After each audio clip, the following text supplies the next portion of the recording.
Dan yang kedua adalah terkait dengan penerbangan. Penerbangan hari ini ekosistemnya belum sehat. Apa yang harus dilakukan? Satu adalah tentang manajemen bandaranya sendiri. Yang kedua, regulasi terkait tiket dan biaya penerbangan.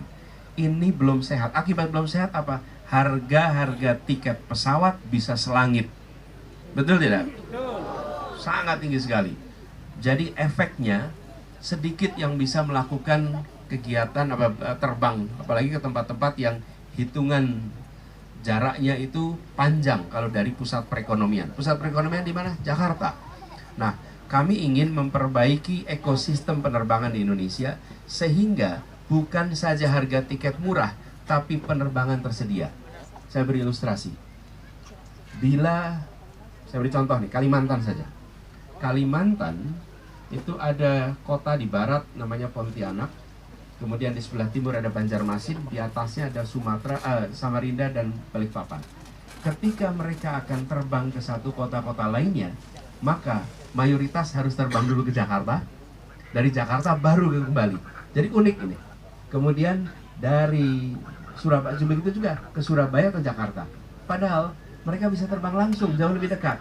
Kenapa? Karena ekosistemnya yang harus diperbaiki. Kalau itu diperbaiki, maka dampaknya bukan hanya penerbangan ke Ambon, tapi seluruh penerbangan ke kota-kota yang lebih kecil di Indonesia akan bisa terbangun ekosistem transportasi udaranya. Supaya nanti penerbangan itu akan bisa terjangkau. Dan salah satu opsi yang kita pertimbangkan adalah menetapkan batas atas harga tiket. Sehingga ada batas di mana harga tiket itu tidak boleh lebih tinggi daripada itu. Kalau itu bisa kita lakukan sama-sama, bangun ekosistemnya, termasuk diantaranya adalah batas atas, insya Allah transportasi udara lebih terjangkau untuk semuanya dan menjangkau seluruh wilayah Indonesia. Cukup. Singkat. Sorry Pak, tadi lupa kasih waktu tadi.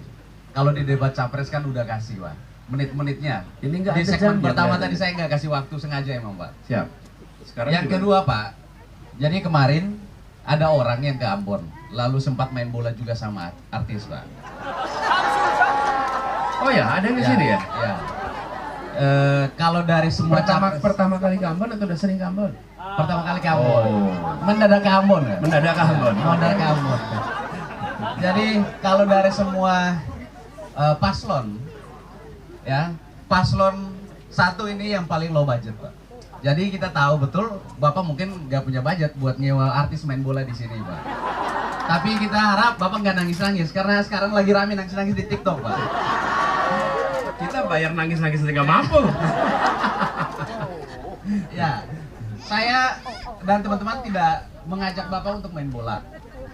Saya hanya mau nanya, gimana cara Bapak memajukan prestasi sepak bola di Maluku? Soalnya nih Pak, di Ambon aja ada kampung sepak bola, namanya Kampung Tulehu. Ada orang Tulehu? Ya, ini kampung sepak bola Pak. Nah, yang saya mau tanya, Bapak jelaskan strategi Bapak untuk memajukan sepak bola di Maluku Pak. Silahkan, 2 menit waktunya Pak. Waduh. Ada yang bilang sulit menjelaskan 2 menit. Saya dikasih 2 menit sekarang. Bung Rizal, Anda nggak adil itu. Gini, ini saya baca buku Jalan Lain ke Tulehu. Nah, kebetulan kalau ke Tulehu itu normalnya lewat depan. Ah. Kalau lewat sini juga jalan lain kebetulan. Bisa tembus Tulehu. Bisa sebut Tulehu ya? Jadi udah tepat itu. Oke, syukurlah kalau gitu. Tolong dikurangi dari 2 menit ya omongan dia ya. Nah, saya baca buku ini Jalan Lain Tulehu. Sepak bola ini bagian dari kultur di sini. Betul tidak? Bagian dari kebudayaan. Karena itu harus kita berikan kesempatan untuk bibit-bibit muda tumbuh berkembang. Dan sepak bola ini sudah menjadi terbukti di Maluku menjadi salah satu alat pemersatu. Betul ya? Sampai jadi cerita cahaya dari timur. Dan ada bintangnya di sini, Safira. Boleh lihat dong Safira, lihat ini ada Safira di sini. Tuh, salam. Soalnya pas depan saya nih lihat ada Safira di sini. Jadi bintang dari timur. Kami ingin agar sepak bola ini tumbuh. Jadi apa yang kami ingin lakukan? Kami akan membangun bukan stadion, maaf, lapangan-lapangan sepak bola di kampung-kampung yang berstandar FIFA. Rumputnya berstandar FIFA. Jangan diganti-ganti nanti rumputnya ya. Tolong jangan diganti-ganti itu rumput. Karena ganti-ganti itu bikin repot nantinya. Nah, ini lapangan sepak bola rakyat. Rumputnya standar FIFA dengan ada tribun penonton dan ini gratis digunakan oleh rakyat. Sekarang pertanyaannya, Pak Anies, Bapak merencanakan itu, memang pernah dikerjain?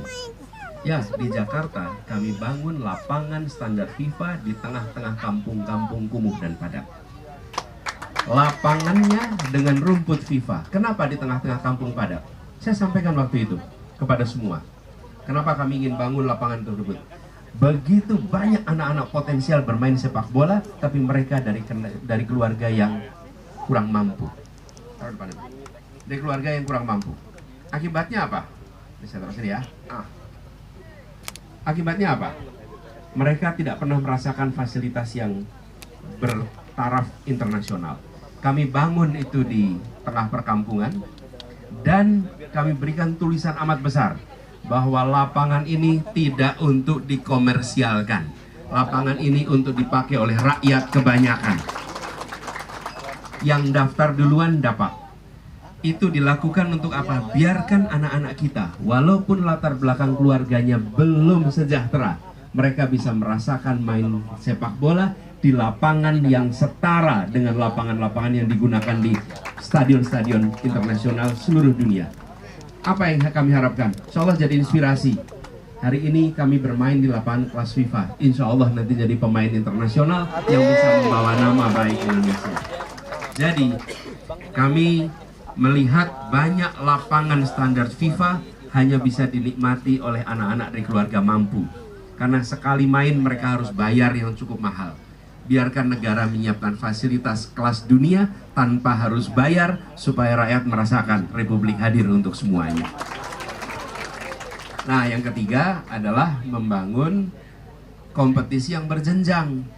Kompetisi yang berjenjang supaya dengan adanya kompetisi kita akan bisa menumbuhkan bibit-bibit potensial untuk menjadi pemain-pemain hebat.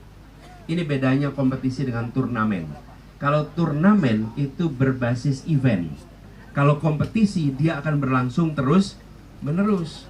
Jadi kalau turnamen 17-an ada turnamen, akhir tahun ada turnamen. Tapi kalau kompetisi dia berlangsung sepanjang waktu, sepanjang tahun.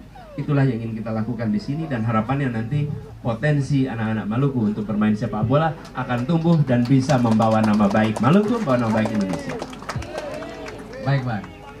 Jadi Abang udah keliling Indonesia Timur, Bang. Jadi di Indonesia Timur salah satu isunya adalah soal isu bensin, Bang. Jadi kita kalau di Ambon, kalau mau ngisi bensin Pertalite atau solar, Bang, itu bisa antri berjam-jam hanya untuk isi 10-20 ribu, Bang. Dan itu hampir semua di Indonesia Timur, khususnya di Kota Ambon. Tanggapan Abang? Ya, ini juga dialami di banyak tempat yang kawasan kepulauan. Tentu Maluku mengalaminya. Jadi kami melihat bahwa banyak sekali subsidi BBM ini yang tidak tepat sasaran. Saya lihat datanya nih. Menurut Ibu Sri Mulyani, Menteri Keuangan, bahwa solar itu 89% dinikmati dunia usaha subsidinya.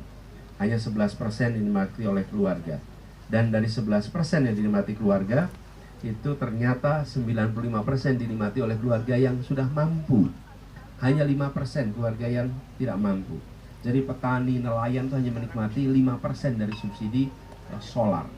Kemudian Pertalite. Pertalite sama. 86% adalah kalangan keluarga. Dan hanya 20% yang keluarga prasejahtera. Ini kondisi yang harus kita ubah agar subsidi itu diterima oleh mereka yang membutuhkan, bukan subsidi diterima oleh mereka yang sudah berkemampuan. Ini potret kenyataannya. Nah, segalanya, Bapak-Ibu sekalian, segala yang sifatnya di bawah harga pasar hampir pasti jadi langka. Coba aja. Apa aja di bawah harga pasar pasti akan langka. Karena itu ini harus kita koreksi. Jadi faktor pengendalinya itu jangan diserahkan pada mekanisme kuota. Kita harus siapkan sistem yang baru sehingga itu menjadi tepat sasaran. Dan menurut kami harus ada kejelasan nanti siapa yang bisa mendapatkan solar subsidi, siapa yang bisa mendapatkan pertalite subsidi, sehingga subsidi itu tepat sasaran dan jangan sampai yang membutuhkan petani, nelayan, keluarga prasejahtera justru gagal mendapatkan yang subsidi karena tidak disiapkan sistemnya. Kita akan siapkan sistemnya untuk bisa menjangkau mereka yang membutuhkan. Baik, kita lanjut ke pertanyaan berikutnya, Bang. Jadi Bang, ini ada rame soal batas usia maksimal kerja. Mau daftar BUMN ada batas maksimal usianya. Gak cuma di BUMN Bang, hampir di semua tempat kerja itu pasti ada batas usia kerja. Padahal kan kalau orang mau cari kerja, itu teman-teman di sini sebenarnya udah siap kerja Bang. Di usia begini sampai ke bapak-bapak, itu sebenarnya tidak. Jelajahi cara baru mendapatkan informasi. Download Metro TV Extend sekarang.